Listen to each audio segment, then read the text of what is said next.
review where much of this may come, you take a look at Conversations with God, Book 1, chapters 11 to 12, covers abundance and right livelihood. But for now, we have. Thank you, everyone.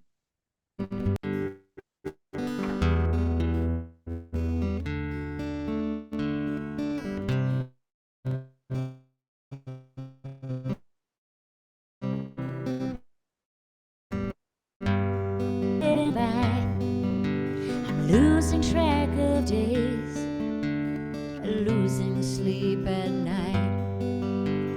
I am not okay. I'm hanging on the rails.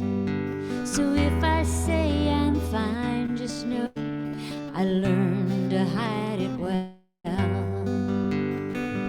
I know I can't be the only one who's holding on for dear life. But God knows, I know, when it's all said and done, I might not be okay, but it's all gonna be alright. It's sometimes not okay, but we're all gonna be alright.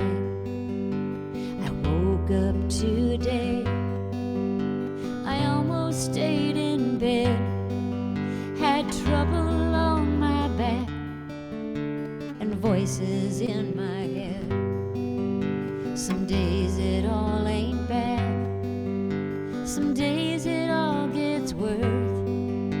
Some days I swear I'm better off just laying in the dirt.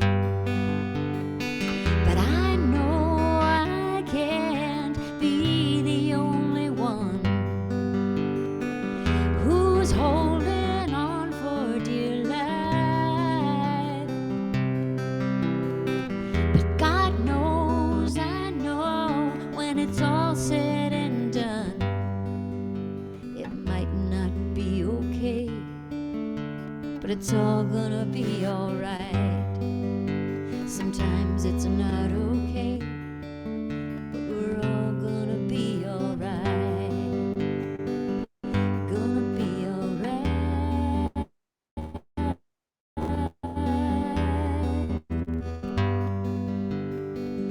Gonna be alright.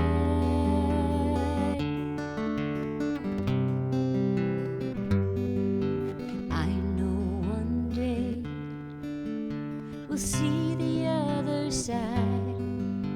The pain will wash away in a holy water tide, and we're all gonna be alright. I know I can't be the only one who's holding on for dear life.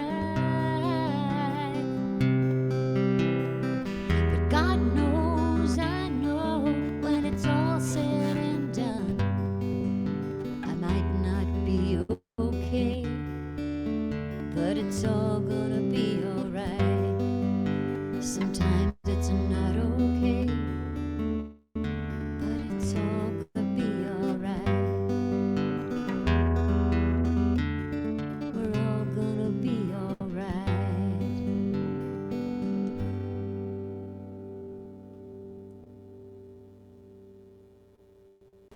Maybe God keeps me here like this to stumble a little. If I were to suddenly just turn into light, blinding myself even to the most precious and necessary illusions, then what hand could hold my own? Where would rest a weary head? What good use for warm hearts, for hot tears, for eyes to see, for arms to open? Which love family to fall into? Ah, the best dancers know what grace every stumble contains. Welcome back. The music of Kathy Bolton, the poetry of M. Clare, the wisdom of J.R. J.R. Weston, our chief coach, our head coach at the Conversations with God Foundation, and of course, the executive director of the foundation. So welcome back to this e-treat for this weekend. Our e-treat for this month, abundance and right livelihood. May I please offer just a few at the beginning of this particular session. Many people believe that there are things that we have to have, then there are things we have to do, and then there are things that we have to get. And when we have those things and do those things, then there are things there are actually things that we get to be. You get to be certain things. You get to be happy, content, good-natured, as well as feeling safe and secure. But first, there is what I have come to call the have, be, do paradigm that we have to deal with. Here's how the have, do, be paradigm works. My father taught me when I was entering college, son, when you have enough time, you can do the thing called relax, and you can be the thing called restful. When you have enough money, you can do the thing called buy a house, and you can be the thing called secure. When you have enough training and experience, you can do the thing called advance in your job, and you will be the thing called successful. So if you want to be happy, successful, and secure, or any things, we have to follow a formula, which most of us have been told by our parents, works like this: have, do, be. Have this, do this, and you get to be that. Conversations with God said something that's really revolutionary in this regard. I mean, this is absolutely revolutionary, because Conversations with God said it doesn't work that way. You have the paradigm backward. It is not have, do, be. It's be, do, have. I'm not sure I understood that when I was first told that in my conversation. So I told God, I don't understand. How does that work? And God said to me, look, everything you're doing in order to be something. I want to repeat that. I, Neil, am repeating that. Everything you are doing in order to be something. You're doing something in order to be happy. You're doing something in order to be secure. You're doing something in order to be successful. You're doing something in order to be relaxed. You're doing something in order to be healthy. You're doing something in order to be things. This is how you have life laid out. And often, you actually get to be those things that you're trying to be through the process of doing this. But more often than not, the beingness that you achieve is temporary. That is, it is ethereal. It's like holding smoke. You get to be happy for right now. You get to be secure for a little while. You get to feel successful until you don't. And the state of being that you hope to achieve flies away, dissolves and disappears before you can feel permanently settled into that state of being. That at least was my experience in life. And I asked God, why? Why is that? God said, Neil, it's really quite simple. You're trying to get to the place that you should be coming from. What? I'm sorry. And I said to God, would you explain that, please? And God said, sure, of course. You're trying to get to the place of happiness, the place of success, the place of peace, the place of security, whatever else you want. You're trying to get to that place instead of coming from that place. And you're trying to get to that place through the process called doing. You have it in your head that if you do the right things, you'll get to these things that you wished to be in your life, including physically abundant, emotionally abundant, financially abundant. But if one of you understood deeply that you've got the whole paradigm backward, what if I told you, this is still God talking to me, by the way. What if I told you that the way to experience these experiences you wish to experience, the way to wish to be, the way to be these things you wish to be, is to start off being them from the very beginning. And from that place of beingness, start in that place and then do what that beingness automatically does. Are you following this? In other words, let's use an example. Supposing I want to be happy, and I've got it in my head that I've got to do certain things in order to be happy. Well, then I'll run around doing this and doing that, doing this and doing that, running around doing this and doing that, and wind up with a great big pile of doo-doo. And I might even wind up, if I'm lucky, being happy for a while. But a day or two, or a week or two, or a month or two later, I'm sure to face unhappiness again. And I'll have to figure out what else I can do to be happy again.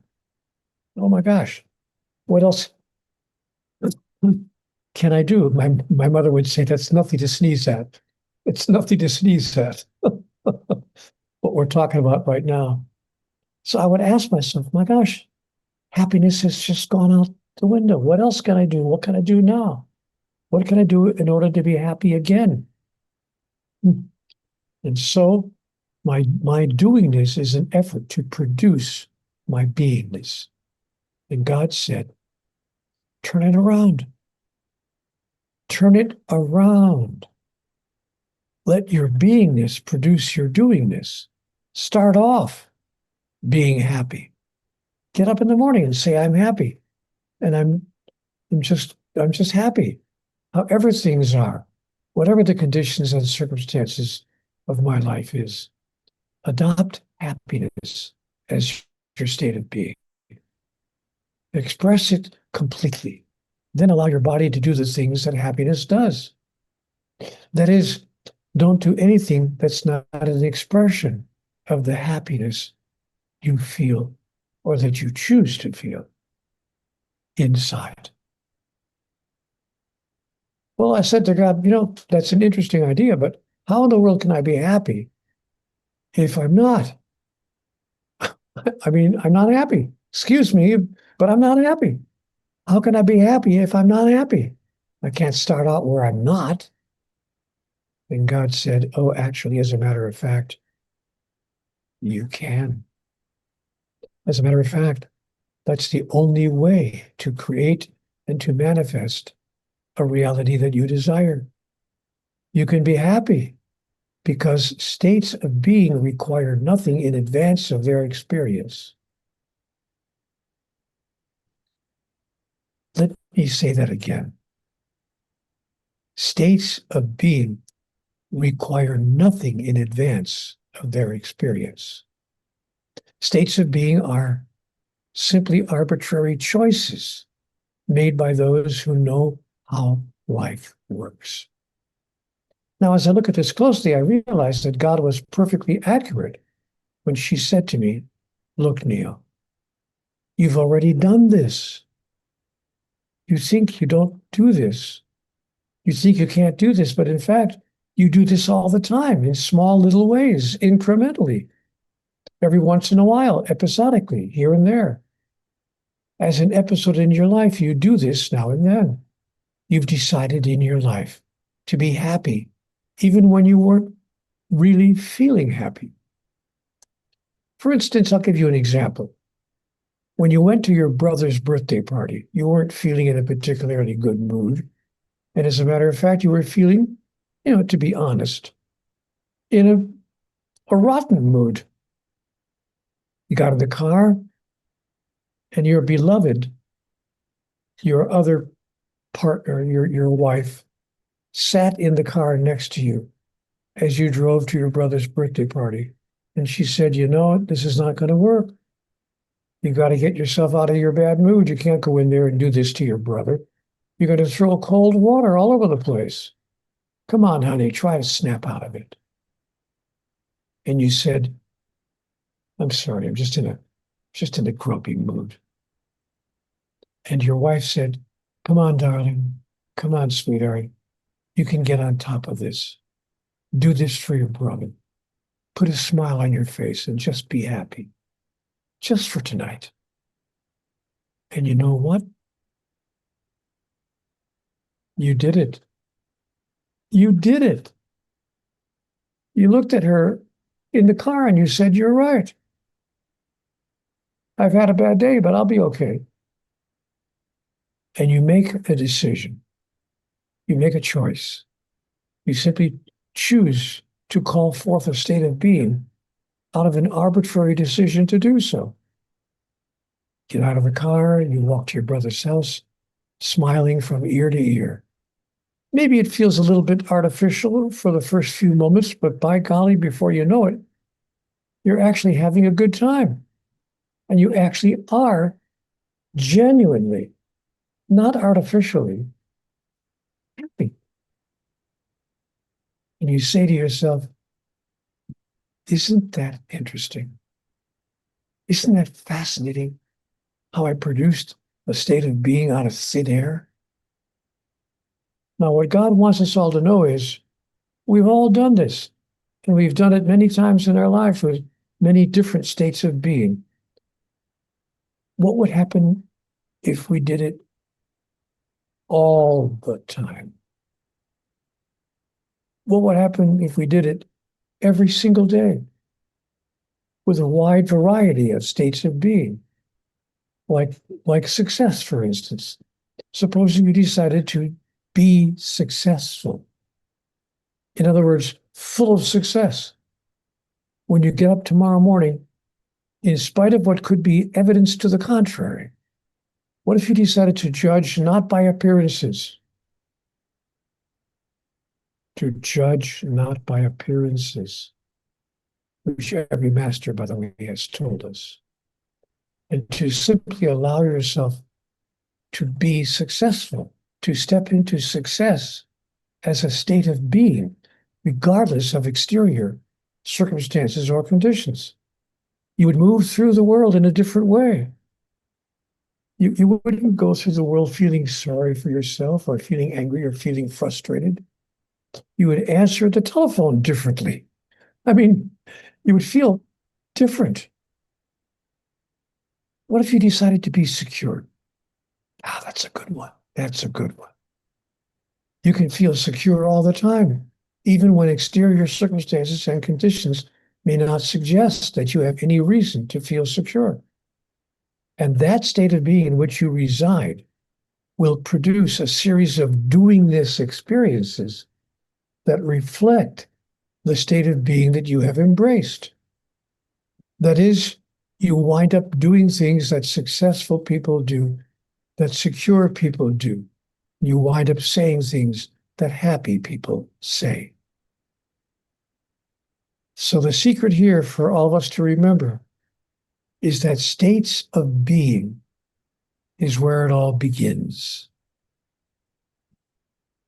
And states of being are arbitrary choices that you can walk into.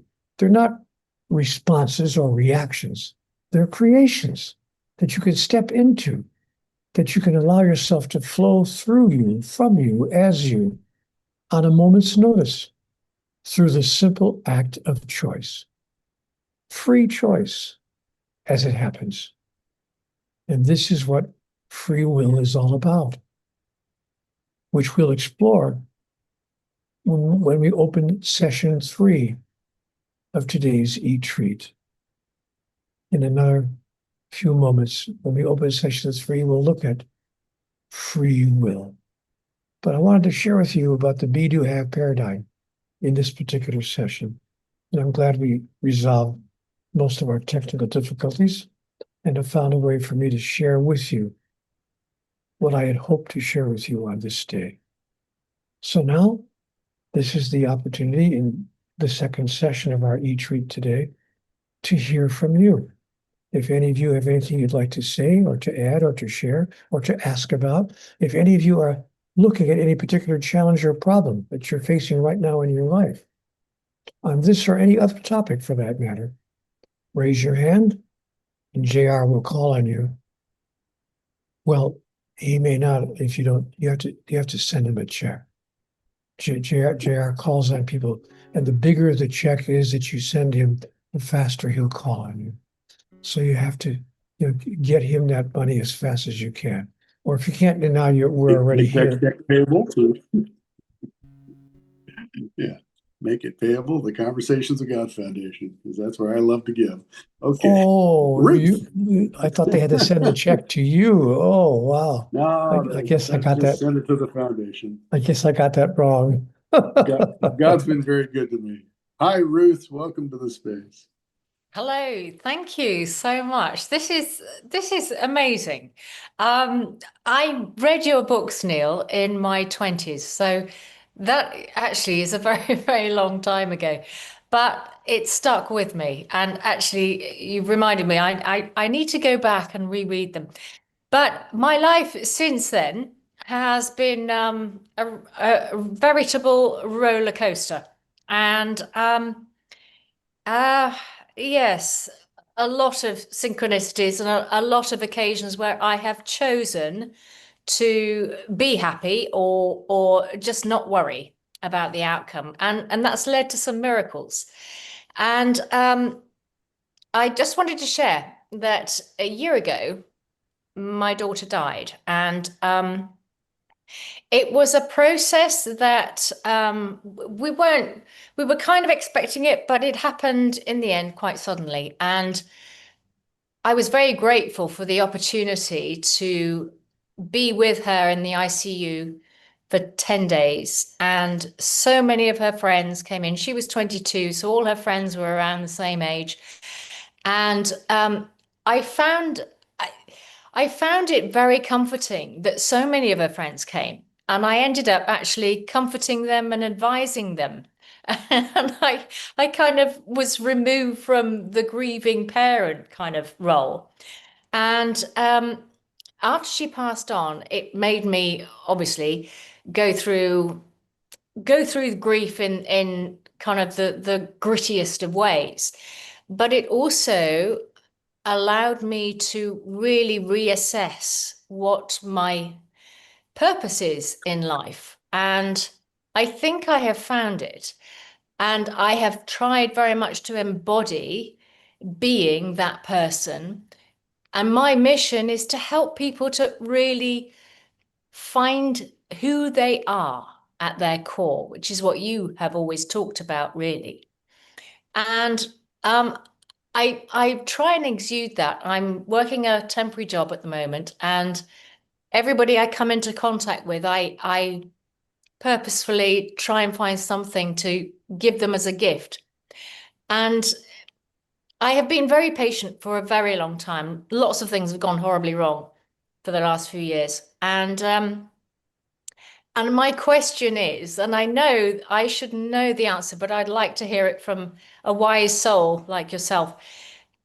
The question keeps coming up, and I keep trying to get rid of it, but is when is this all going to fall into place? I think I am trying my best to be the person that I want to be inspirational and helpful to other people so that they can see what they can't see from their perspective. And you know, it's not quite falling into place yet. So just talk me through how I should deal with that, please. Well, of course, forgive me if I start sounding a little bit, picky, but I wouldn't use the word how you should respond, because God said to me, Neil, don't should on yourself. Yes, I get that. But without getting semantically correctional, how I have had to deal with the process of circumstances not arising at the speed with which I wish they would arise, or maybe never arising so far, is, again, as I said just a moment ago here on the platform, I don't require what I desire. So I've learned to see, to look at life as, if I never received that, if I never received what it is that I'm hoping to receive, if it never happens, is there a way for me to be happy? Or is it like, no, God, you don't understand. I require what I desire. I require it, or I can't be happy.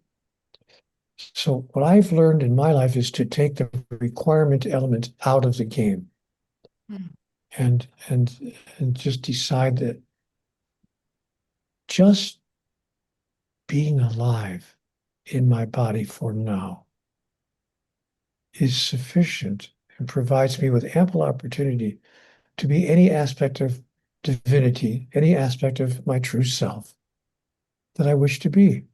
It doesn't have to have a particular form. To be simplistic, Ruth, let me give you just a little example.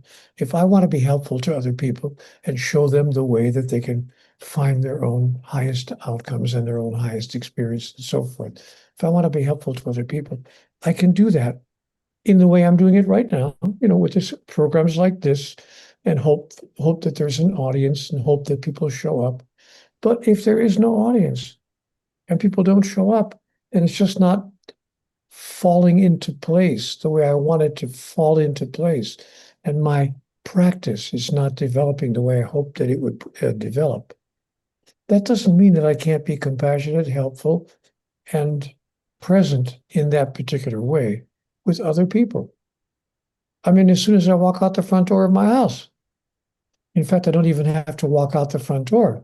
Sometimes all I have to do is answer a knock at the front door or the doorbell. And there's a delivery person there, or a neighbor who wants to let me know if I know that my dog, escaped out of the backyard, or whatever. My point being is that I don't have to have life show up in a certain form for me to inform life about who I am and who I choose to be. So when I let go of my need for it to show up in a particular way, no, Neil, no, you don't understand. I have to have a weekly practice with at least 5 or 6 people a week calling on me. I have to. I have a coaching service. I do spiritual coaching for people, and right now I have no clients. Nobody's coming to see me. Okay. When I let go of my need for it to show up in that particular way and just show up as a person who is compassionate, helpful, and actually enlightening for other people. I want to give you a little example of what I'm talking about, if I can. Ruth, forgive me if I've told this story before to you, but maybe there are some people here who have not heard this story. I was in that same place that you're in right now, a few years ago. And life wasn't showing up for me in the form that I wanted to show up. I wanted to have my own, opportunity to share with other people what I thought that I had to share. But it simply wasn't falling into place. But what was falling into place is my constant interaction with other people, even if it was just people at the supermarket.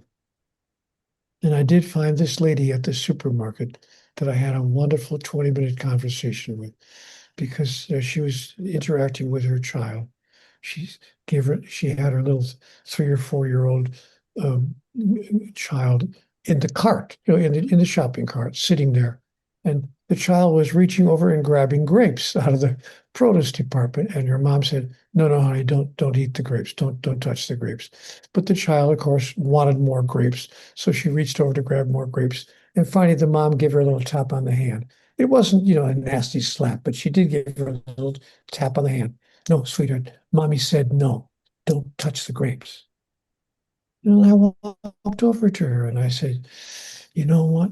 It's not necessary to give your child some physical punishment, so to speak, in order to change your child's behavior." And she looked at me and she said, "How dare you? Who do you think you are? Walking over here and telling me how to raise my child? You have no idea what I've gone through this week. It's not your place to even speak to me that way." And of course, she was right. Perfectly right. And I told her so. I said, I'm sorry. I'm sorry. Please forgive me. Please forgive me. I just felt something inside of my heart wanted to tell you that there's another way to get your child to do what you would like her to do, and to get her to stop doing what you would like her to stop doing. And she said, "We have no idea what I've been through." I said, "I told you." I said, "What have you been through?" "Well, but just in the past 2 weeks alone, my husband lost his job. And then my father-in-law, had a terrible automobile accident and almost was killed." And she went on giving me a whole list of things that have happened. And we wound up standing there talking. Ruth, we were talking in the produce department for 20 minutes.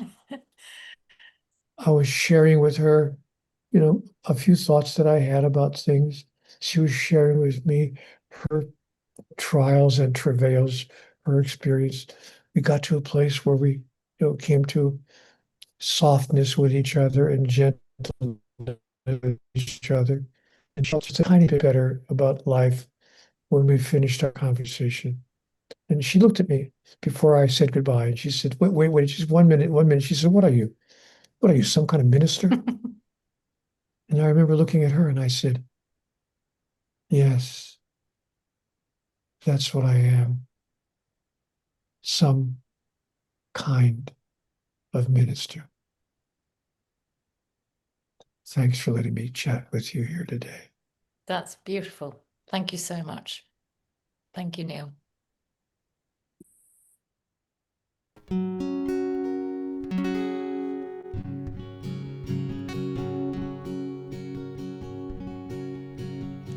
How many times have I sat and pondered over questions that were running through my mind? How many more will I allow myself to wonder? I know the choice is mine to decide. How many times have I sat within the silence, waiting for a voice to come to me? How many more before I realize the answers are waiting deep inside to be set free? The light shines from me, not upon me. I march to the music that's inside. And though it's easy to get caught up thinking answers lie outside of this drummer making music from the soul. How many times have I walked a road that's rocky? While I stumbled on, I sometimes even fell. How many more before I realized this journey does not have to be a road that leads to hell? How many times have I allowed to feel the victim, believing I was walking all alone? And how many more before I see there's more than one road? The music that I march to is my own. The light shines from me, not upon me. I march to the music that's inside. And though it's easy to get caught up thinking answers lie outside of this drummer making music from the soul,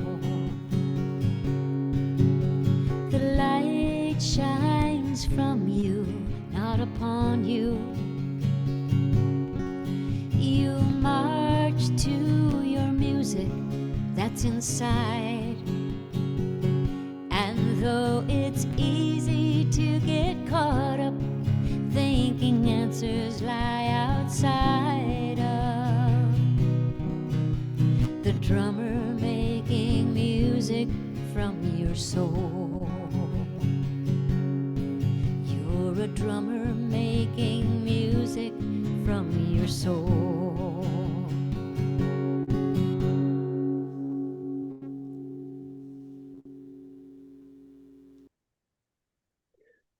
I hope you're listening to all the lyrics that Kathy is singing, because her music is not simply an interlude. It's another part of the process of sharing the message that all of us here have come to share with you. The light shines from you, not upon you. What a powerful lyric line. Grasp the meaning of that. And you've got in one sentence what I spent 15 minutes trying to explain. So when Kathy joins us with her wonderful musical ministry, listen to the lyrics that she is singing, because you would be mistaken if you think she just chooses songs arbitrarily. She sings particular songs at particular times because she knows the lyrics well, of course, and she knows that those particular lyrics will serve the moment that we are now encountering on this platform. It's just a thought, just an idea. Speaking of moments that we're now encountering, here's JR to tell us who's next. Welcome, Helen Williams. Come on down. You're the next contestant on the. And the Price is Right. That's right. Talk Hi, about Helen. the perfect program for abundance and right livelihood. That's right. Hey, hi. Can you hear me all right? We hear Yep. you. Yes. Yes, Right, we hear you great, perfectly. Yeah, I've got two, maybe three questions. I think two of them might be related to each other.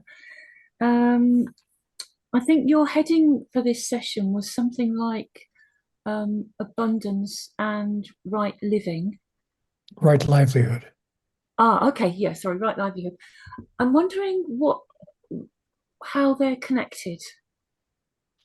Because I assume that's the heading because there's a connection between the two things. Well, in my world, Helen, they're connected in this way. When we are engaged in right livelihood, whatever that looks like, by the way, even if we're not employed in a, money earning job, but our livelihood,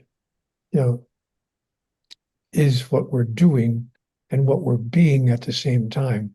And our doingness arises from the beingness choices that we've made, as I mentioned just a moment ago. So the relationship between right livelihood and abundance is that it feels to me that it works both ways, that when we are experiencing right livelihood, we experience abundance, an abundance of joy, an abundance of happiness, an abundance of peace, often an abundance of what you would call success, an abundance of even, financial abundance as well. And it works the other way around. When we are experiencing abundance of peace, joy, happiness, serenity, and financial abundance as well, we tend to produce right livelihoods. So they serve each other. In my experience, they're kind of two aspects of the same essential life opportunity, the same essential life experience. So abundance and right livelihood, the topic of our e-treat today is what Conversations with God has told us about how we can experience an abundance of all the states of being that we wish to experience. And it tells us a great secret. Start, as I mentioned just a minute ago, start with where you hope to end up. And that's a terrific way to move into what I would call right livelihood.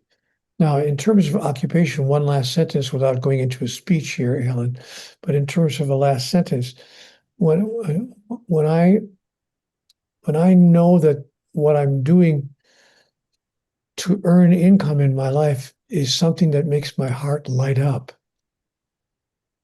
then I know I'm engaged in what I call right livelihood.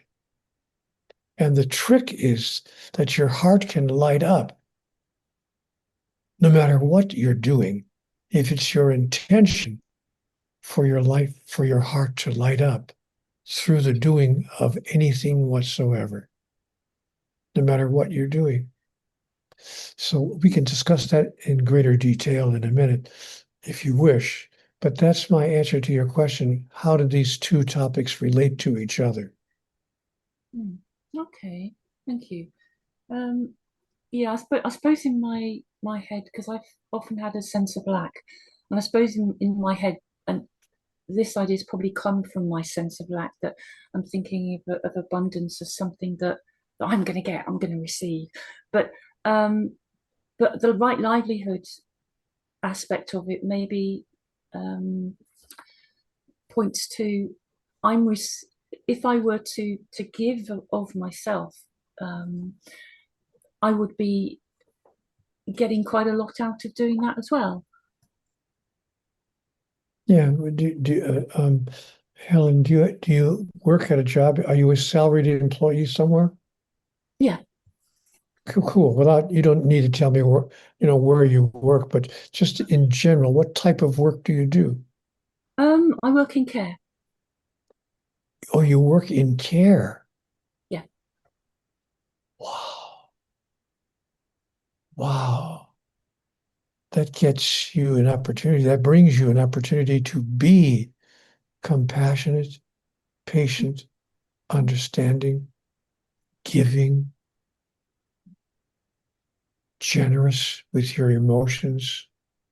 It gives you an opportunity to be wonderful aspects of who you really are. I would imagine that it must be very fulfilling for you to have a day in which you share those aspects of your own personality. I get a little warm glow, so to speak. Yes, I would think so. A warm glow, to put it mildly. So Helen has the kind of job in which she gets to express, that is, to push out aspects of her highest self. And she gets to drive home at night feeling, not to be self-centered about it, but simply feeling good about herself. Wow. Yeah. Okay. Nice, nice, nice. Thank you. You are abundant. You're amazingly abundant. You have an abundance of opportunity to do what you came here to do, what you came to the world of the physical to do, which is to be who you really are. Okay, thank you. Can I just add a supplemental question, because you know, I do get a lot out of that, and I do feel that I'm very blessed, and I do feel abundance. But there are times when I also feel lack, you know, and I notice, you know, things that I wish would be different, you know, sort of a bit more money, you know, sort of a nicer house, or, you know, all these sort of material things. So is there anything you can advise me? Is that a wrong?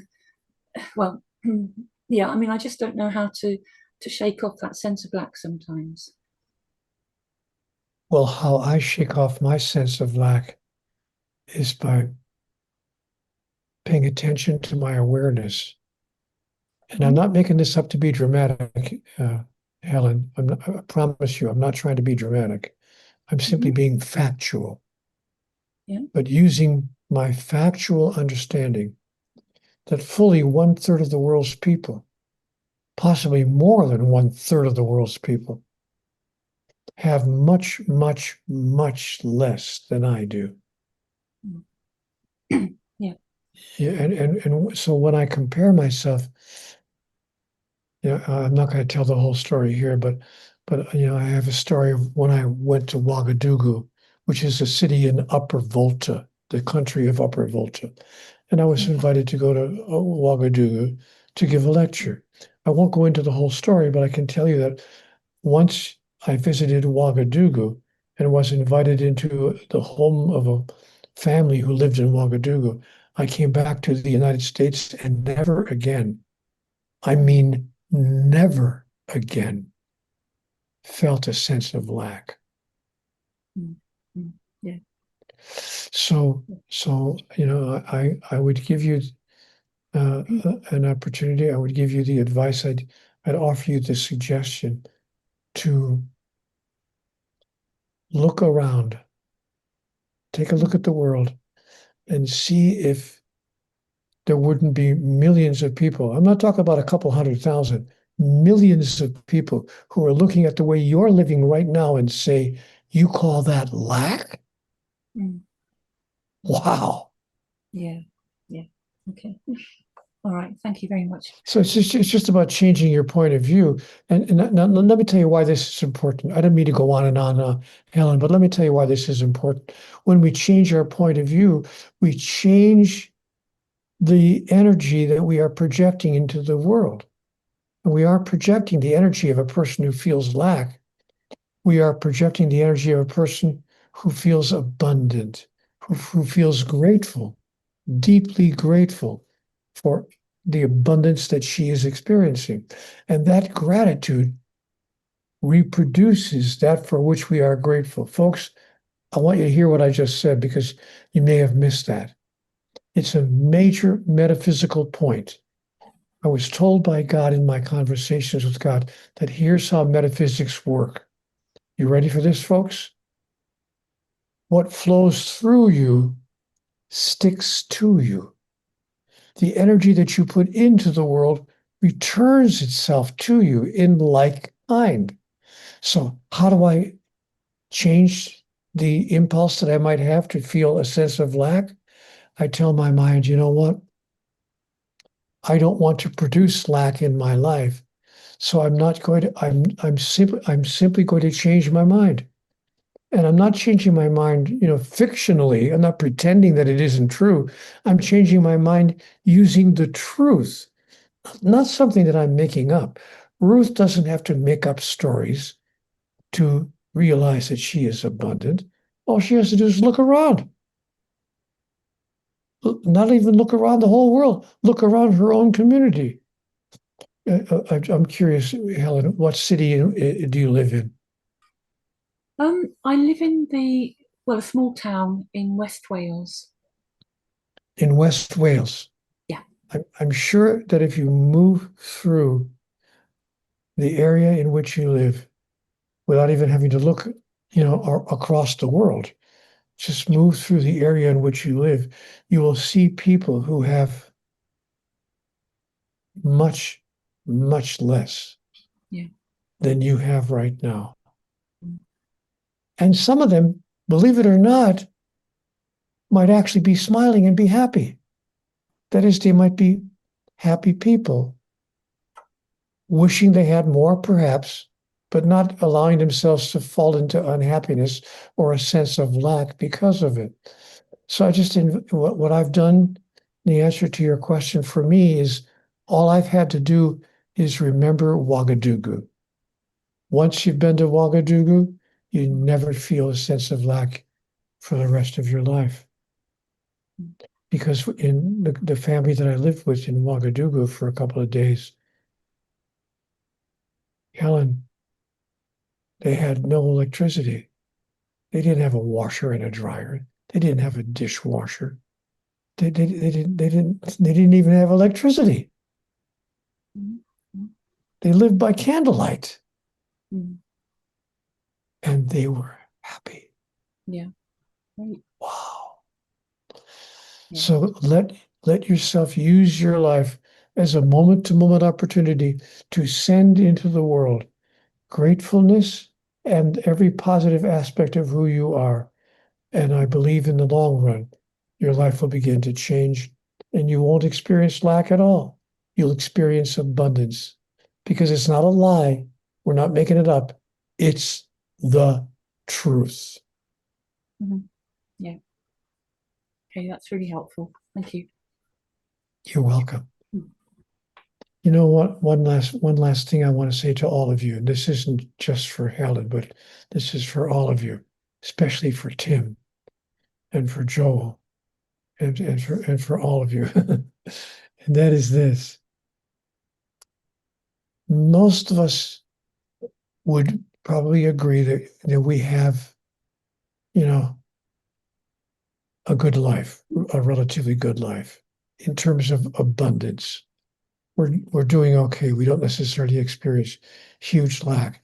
But many people define lack as having not enough of what they want to have. They want to have more of what they have, and they don't feel they have enough. You know what my father said to me when I was 9 years old? Changed my whole point of view about life. Son, enough is enough. I can remember my dad saying that to me. Enough is enough. And only when I was around 36 years old did I really get the double entendre there, the larger meaning of that. You know what, guys? If you have enough, then you have enough. And don't let yourself feel that you're in a place of lack because you wish you had more. It's okay to wish you had more, but it's not working in your favor if you think that because you don't have more than you would like, that you're in a place of lack. That doesn't work. Allow yourself to hope for more, even as you're grateful for having an abundance of what it is you truly experience in your life. That's what I would offer from the For What It's Worth department. Well, I'm lacking in lack, so I guess I've got nothing else to say. I'm going to go to Tim since you were picking on him anyways. Hiya, Tim. Welcome to the space. Am I there? You're there. Oh, I just deleted myself. Oh man. Am I still there? Yeah, Still here. we got you, pal. Okay, well, I can't see you anymore, so there's that. There we go. Um, I have a question, but by way of context, you and I, Neil, have spoken a couple of times. Um, some time back, I wrote a book in conjunction with my wife, who had been deceased at the time we wrote it. Um, since that time, my book is being given away all over the Midwest. by this small army of psychic mediums as they find people who are dealing with grief. When they found out what the second book was written about, the context and the process, I've been invited to go speak at a metaphysical event in the Midwest. The topic or the theme of that event is finding your path and power. And when I heard that, I had two thoughts. Of course, in the physical world, even on a metaphysical level, we have a journey, a path, a power. We find awareness, we do all these things. But the same thought came to me in absolute terms. There is no journey, there is no path, and power cannot be acquired. What I'm wondering is if you and possibly JR can help me develop that a little bit more. Power is, you already have it, you possess it. It is who you are. To me, in ultimate terms, a journey is more of an agenda, not an agenda or a process, not ABC steps. Does that make sense? Well, in my world, it can be both. Yes. It can be, in fact, ABC steps, but I do understand what you're saying is that your journey is really an agenda. And what I would say is that my agenda is to complete my journey. Yes. My experience has been that you kind of stand in both worlds simultaneously, or nearly simultaneously. Voila. That the process is oscillating so quickly between the two thoughts that it's almost impossible to differentiate them, if that makes sense. What I am finding is that this kind of idea may take longer than an hour to process in a public forum in a way that's coherent. To be able to express the thought to people who believe that they are here for healing and that life is a school and all this stuff, to almost heretically state but there is no journey. Like I say, to me, the idea needs deeper development. I don't disagree, and I probably wouldn't state to a new audience that there is no journey. Right, I understand. I probably would state that there is a journey, but it may not be quite the way we conceive of it. Perfect, yeah. And the line that I use, frankly, when I talk to a new audience, I have a simple sentence with which I start off most of my presentations. Folks, there's more going on here than meets the eye. Absolutely. That's how I start off with, and words are the least reliable form of communication. What I mean by the word journey may not be what you mean by the word journey. And so, what I've found in writing is that language is not a good form of communication. Sure is not. And that a simple phrase or idea may take 3 or 4 chapters to express through story and metaphor and all sorts of different perspectives a single solitary point, if that makes sense. I don't disagree with you. It's why I've written 42 books. Yes, I'm aware. My second book that is nearly ready to be published, I've worked with a friend of yours. She goes by Jamie Lynn Sands. An absolute gem. I love her to death. Yes, she's an editor. She's a former intake editor at a major publishing house. Yeah. And having had that experience, she knows what publishing houses are looking for. She knows what therefore makes in the public's mind a quote unquote good book. And so she really has that particular life skill. She's like I say, now she's an amazing friend. To begin with, she was an amazing editor. Now she's both. Wonderful. Glad to hear that. Okay. Well, thank you for your clarification on that. You're welcome.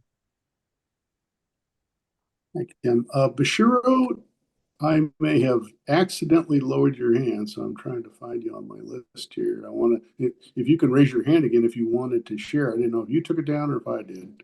Bashiro? Do you want to? There you are. Perfect. Perfect. Hi, welcome to the space. Right.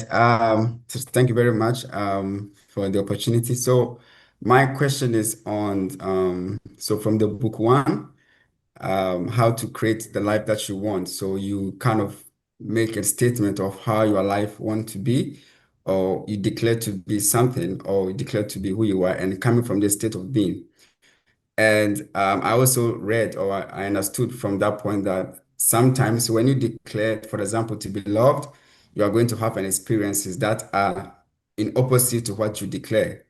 And for example, if you decide to be in abundance or to have enough, you might also have to deal with things that show you the opposite of what you declare. And in dealing with this kind of thing, at this moment, I have this kind of situation right now going on, and it's kind of opposite to everything that I decided or I declared to be. And I kind of get the answer, I mean, through the music that have been played here. And at the same time, for me, I feel like I should be grateful because maybe I call it off.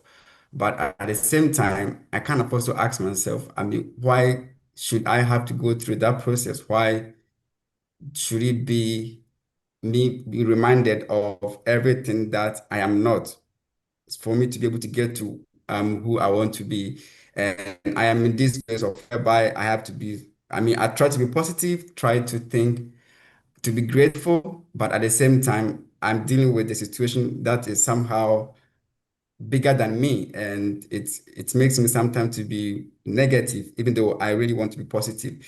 So I guess my question is, in this kind of situation, I mean, what are some of the practical things that you can do to be positive, or to still see that this is something that you have called for, not that something that is happening to you from somewhere, from, I would say, like a devil or something like that. So how do you stay positive in situations like this? Number one, I recognize that the law of opposites is working in my favor, that it's providing me with an opportunity to fully experience what it is I wish to experience, because it's what I am not. Now, here's what I am. I'll just use an example. I want to be happy, successful, and secure. So I declare that I am happy, successful, and secure. Now, everything that I'm not, I'm not unhappy, I'm not a failure, and I'm not insecure. So everything that I'm not shows up, not necessarily in my daily experience, it might, but it could just show up in my field of awareness, in my contextual field. And what I was told in conversations with God is that in the absence of what you are not, what you are is not. You can only be what you are in the presence of what you are not. And when I asked God to explain that to me, she said, Neil, it's very simple. Let's use a metaphor just to make it simplistic. Let's say that you are the light. So Neil says, I am the light. Okay, fair enough. It's a metaphor. So I'm not trying to say that I'm, the light of the world, but it's a metaphor. Okay, I am the light. Now, God says, supposing that you are a candle in the sun. If you're a candle in the sun, then there's nothing that you are not. There is no darkness. There is only 1,000, a billion, cajillion other candles. So you can know yourself to be the light, but you can't experience yourself being the light. That is, your awareness of yourself is merely a concept. It has nothing to do with your actual experience. But if you want to experience being the light, you would have to call forth what? The darkness. Only in the presence of the darkness can you be the light.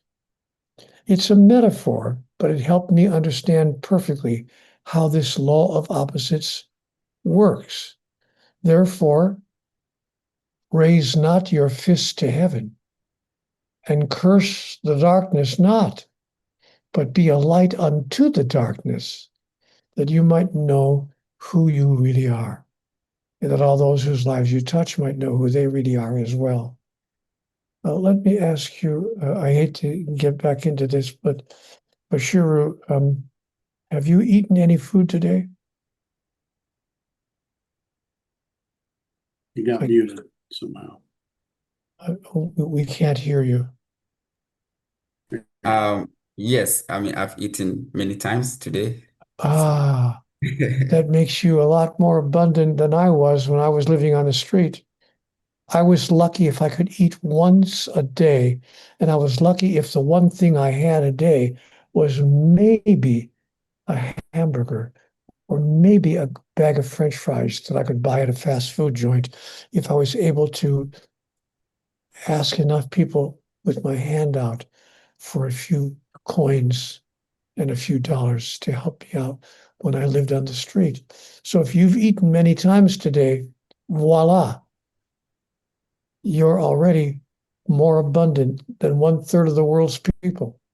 Now, that doesn't make you wrong. I'm not saying that you shouldn't feel what you're feeling, but I'm saying that you get to look at, oh, I see. The opposite is showing up in my life, the opposite of what I really want to experience. And what's true is I have much to be grateful for. So, including being grateful for the opposite that's showing up in your life, because what you resist persists. So be grateful that what you are is clear in your mind, and be grateful that the opposite is showing up in your life. Greet it with gratitude. Say, thank you. I get it. I understand. I understand why the law of opposites is working this way. And it's okay with me. I'm grateful for every single thing that I have.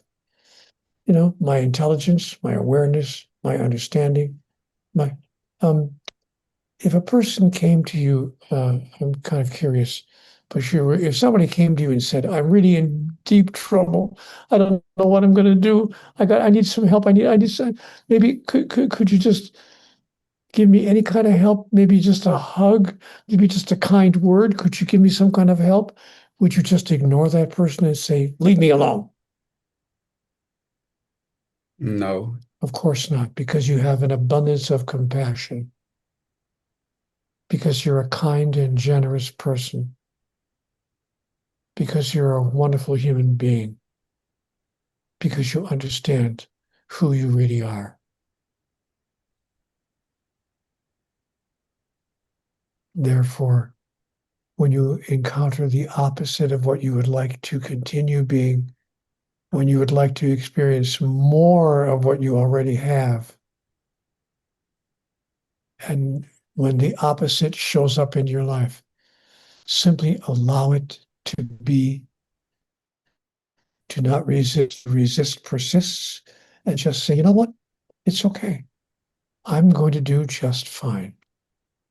Everything is going to work out perfectly for me. I'm going to do just fine. I choose to share the happiness that I already experience inside of me with all those whose lives I touch. The power of positive thinking is more than most people know about. I read a book, Bashiro, when I was about 23 years old called The Power of Positive Thinking. If you haven't read that book, I suggest you find a copy of it and read it. The man who wrote it, his name is Norman Vincent Peale, Peale. Yeah, Grab a I've copy, read it. Yeah. grab a copy of The Power of Positive Thinking and move forward from there. Okay. Thank you very much for that, because I also actually read that book some time ago, and I also work in a refugee camp where back in Ghana, where I saw many people kind of having to experience things that I thought, I mean, we shouldn't be experiencing, like not having enough to eat, sometimes not being able to get things for school, because I also work as a teacher back there. So I bought the book for some of my students so that they'll be aware of that. But sometimes, I mean, you try to give people this kind of positive thinking, then you experience something that challenges you to stay positive yourself. And yeah, maybe it's also a good time for me to revisit the book as well and just to be reminded again. Yeah. Yeah, I think it would be a good idea to give it another reread. And I want to tell people here, it's not just about, thinking positively just for the exercise of it. Positive thinking is an energetic.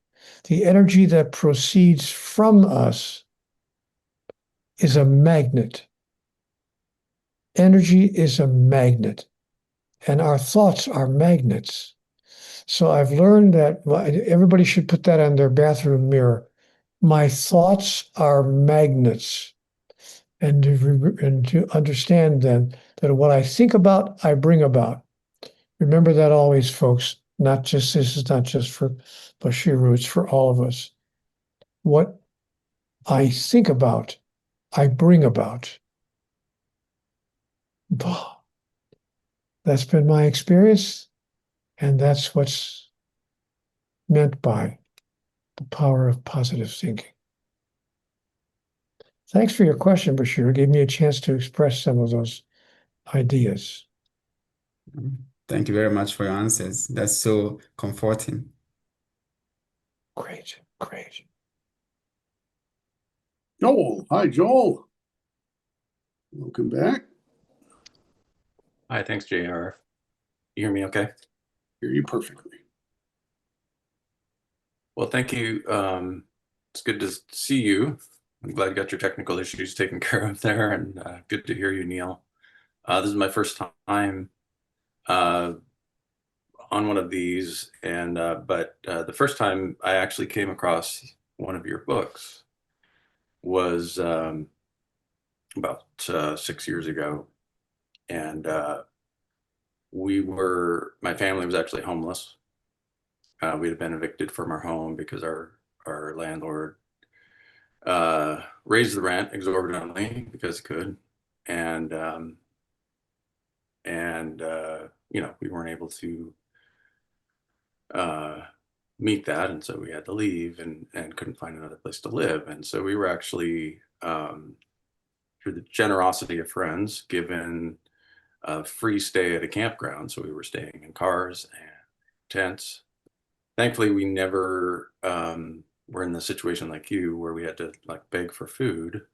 We're fortunate enough in this country to have programs in place to to be able to feed our kids and everything. But it was definitely, as you can imagine, a pretty low point in our lives. And I walked into a store, and just as I walked in, there was just a the like the little campground store that they have. There was a little bookshelf with sort of a take one give one free library kind of a thing, and it was actually your second book that was there, and it just caught my eye, Conversations with God. And so I picked it up, and right away the first thing that you said in there, I don't remember word for word, but essentially just grabbed my attention. And so I took the book with me and read it, and it really had an impact on me, having grown up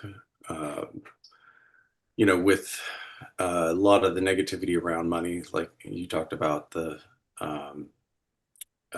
money is root of all evil and everything. And I look at my life and I see, we have a lot of children. We have, my wife and I have been married for almost 30 years now. And, I have things to be thankful for in my life.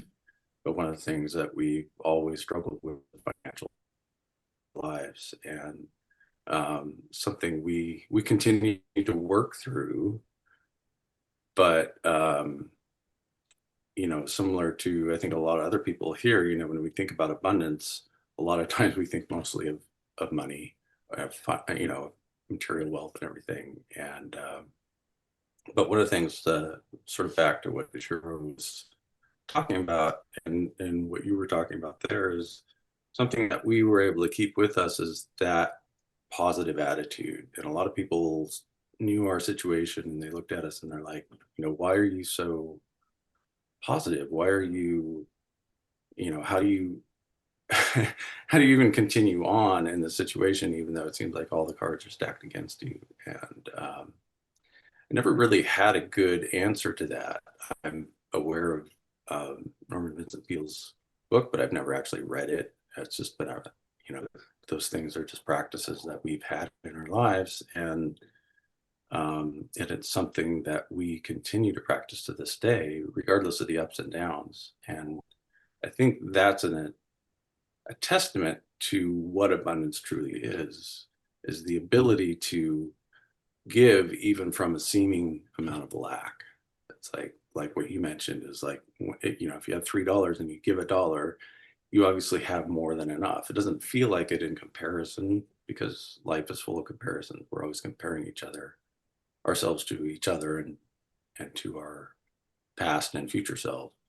But I think that, well, long story short, because I know a lot of people want to talk here, and is I no longer have that book that I got from you, or that I got from that library, because I passed it on to somebody else. So somebody else is enjoying the words and the positivity and the transformation that's bringing about,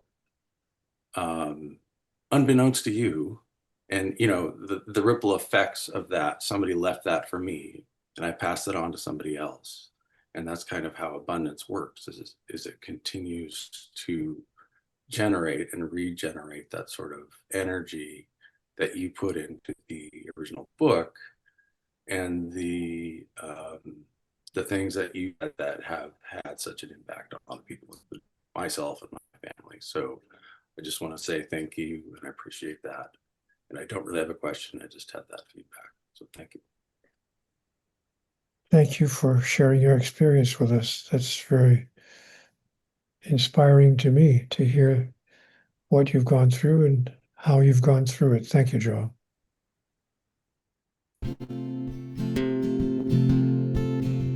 Some say life is a bowl of sweet cherries. Others swear it's the pits. And when the boat rocks, some call it a challenge. Others call it quits. One guy'll moan 'cause life's thrown him a lemon. Another will make lemonade. A minor adjustment in attitude. Look at the difference it made. Now does the sky seem partly cloudy or partly filled with sun? Do you count your blessings or figure you have none? And do you take life by the horns or do you give it bull? Is your glass half empty or half full? Now I'm not talking about skipping through life saying everything is oh so fine. It's just a matter of shining some light into your frame of mind. Ain't it funny how it all comes down to a simple point of view? You're gonna see the way you look at life is the same way it looks at you.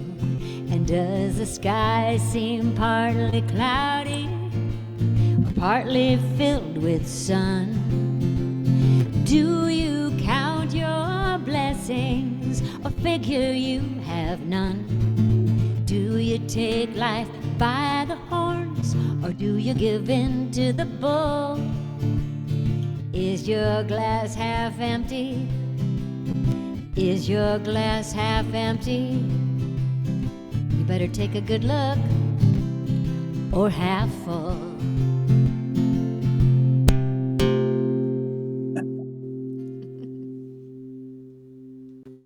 Makes me great song.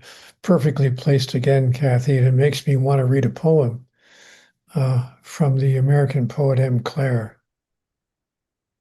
I'm going to read that little poem for you right now.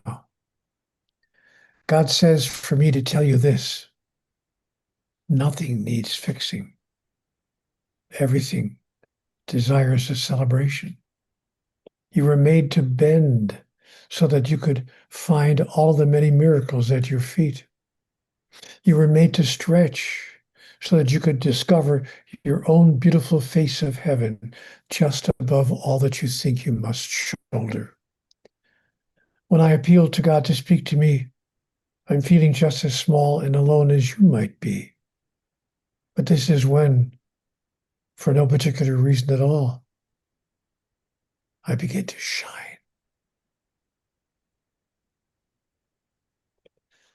The poem is called Shine. The music of Kathy Bolton, by the way, is available at kathybolton.com. Bolton, Kathy with a C, kathybolton.com. The poetry of M. Clare is available at mclarepoet.love. And the wisdom of J.R. Weston, our head coach, is available by simply connecting with him through the Conversations with God Foundation. So we have about 10 minutes or so left in this particular segment. JR, who's next? Alex Howard. Hey, Alex. Hi, can you hear me? Hear you perfectly. Okay, excellent. Thank you. Well, first, just let me say this is an amazing honor, and I'm about 4 years into recovery. I got sober back in 2021, and that for me has been the start of a spiritual journey. And in fact, I was recommended by my sponsor to read Conversations with God. So I've been listening to it on Spotify, and I'm through sort of books 1, 2, and 3. In fact, I think I've listened to sort of book 1 maybe 3 times, and as I'm sort of working, I take notes and try to sort of look at them every day. My question really essentially is, currently I do a job which is fine. It's basically car cleaning, car valeting, and I have a company that's mine, and there's a lot of joy around that, you know, working outside, working somewhere different every day. But I've been minded over the last year that I feel I should be doing something else, as you say, about right livelihood. And I've got 2 options the way I see it. There's for the last sort of 2 years, I've been doing stand-up comedy. I've been doing that just kind of on the open mic circuit, you know, rooms above pubs and you know, 20 people and maybe 40 if you're lucky. But you know, it's going okay, but it's nowhere, you know, in that sense. The other thing I feel that I could do and do well would be life coaching.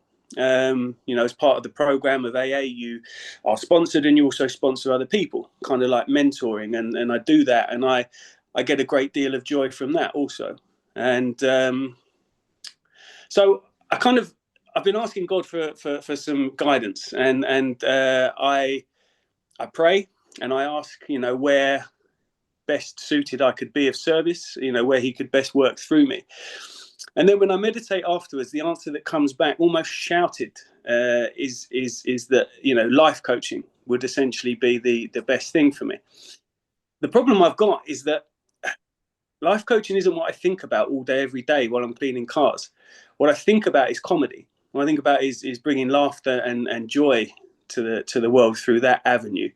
And I just, because obviously, you know, you're the only person I know who's actually had conversations with God. Am I potentially misinterpreting this, or am I just being, you know, pig-headed and sort of trying to push in a fairly egotistical direction in which, you know, I can receive applause and accolades and that sort of thing. Should I listen to this voice I hear when I'm meditating, I suppose, is my my succinct question. Alex, I don't know whether you know it, but I was a stand-up comic. I did not know. Yeah, I did stand-up comic in clubs, and I had the ability to mimic in those days. We're talking, 50 years ago, or actually more than 50 years ago. But still, whether it's 50 years ago or 5 years ago, the point is, I did stand-up comedy, and I did it in clubs, and I know all about, what that can be like. It can be a lot of fun, a lot of joy. And then I wound up doing what could loosely be called life coaching, which we're doing right here, right now. So what's interesting, you should ask me that question, because I've had both experiences in my life. And so what I found myself thinking when we're talking about this, well, first of all, let me answer your question directly. God is not a career counselor. And my experience is that God doesn't say, "Oh, Jim, you should be a plumber in Ohio. Maryland, you should be a teacher in Central West Africa. Robert, you should be first baseman for the New York Yankees. And Alex, you should be the worst stand-up comic in the history of comedy." Have you seen my stuff? Obviously, I have.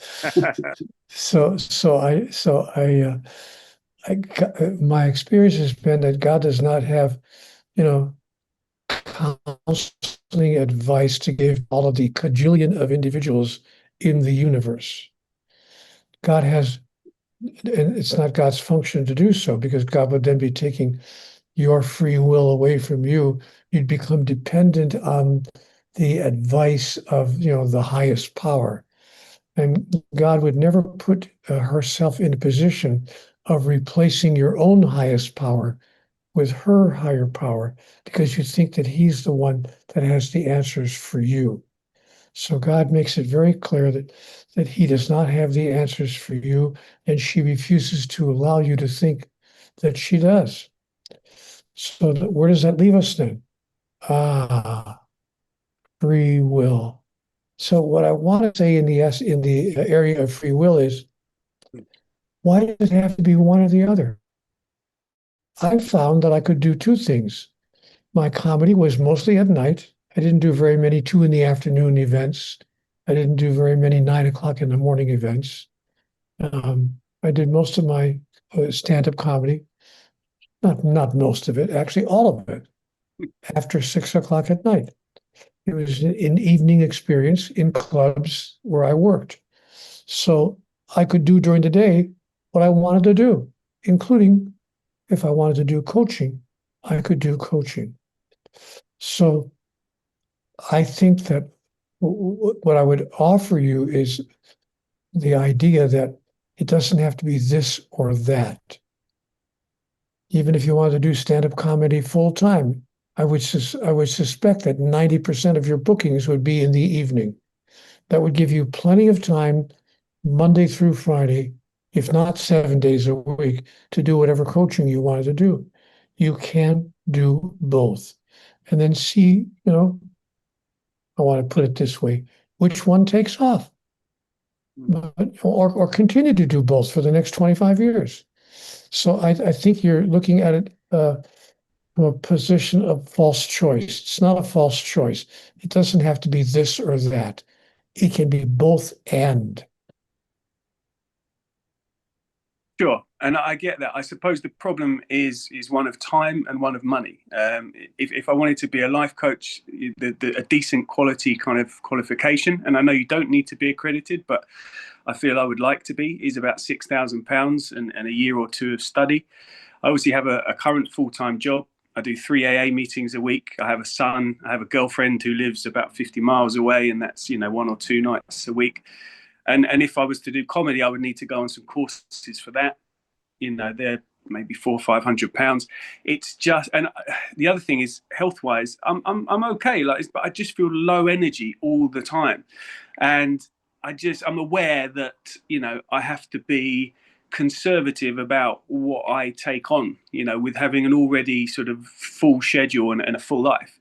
That would essentially account for 3 jobs initially. 2 lots of training and evenings doing gigs, and then a day job, 4 or 5 days a week. That's the only problem I've got with it. Otherwise, it sounds like a fine idea. Well, as a practical matter, we can find all sorts of reasons why we can't do what it is we would like to do. I don't necessarily agree that you have to be an accredited life coach to have a successful life coaching practice, if you please. And I don't think you have to spend 3,000 pounds, or what they call pounds, where you live, like pounds, pounds. We call them dollars. But they don't have to be, it doesn't have to cost you $3,000 or 3,000 pounds. You could be a spiritual life coach tomorrow and simply put the word out in many different ways to do that, and allow people to know that, and that this is a service that you offer. Or you could decide that you can't do it. You don't have the 3,000 pounds that it takes to become accredited. And then even if you were accredited, you wouldn't have enough time, because you have to earn a living in order to stay, continue. And you can't earn a living as a stand-up comic unless you can. So I would begin to, if it were me, I would simply push aside all the things that all the reasons that I thought I can't do what it is I wanted to do. I don't want to compare myself to you, Alex, but I made a living for the first 17 years of my life, my adult life, in the broadcasting business. You want to talk about it? You want to talk about a business where it's hard to get into, and I made a success of myself in the broadcasting business, as a radio announcer, and then as a talk show host, and then ultimately as a nationally syndicated talk show host. Thank you very much.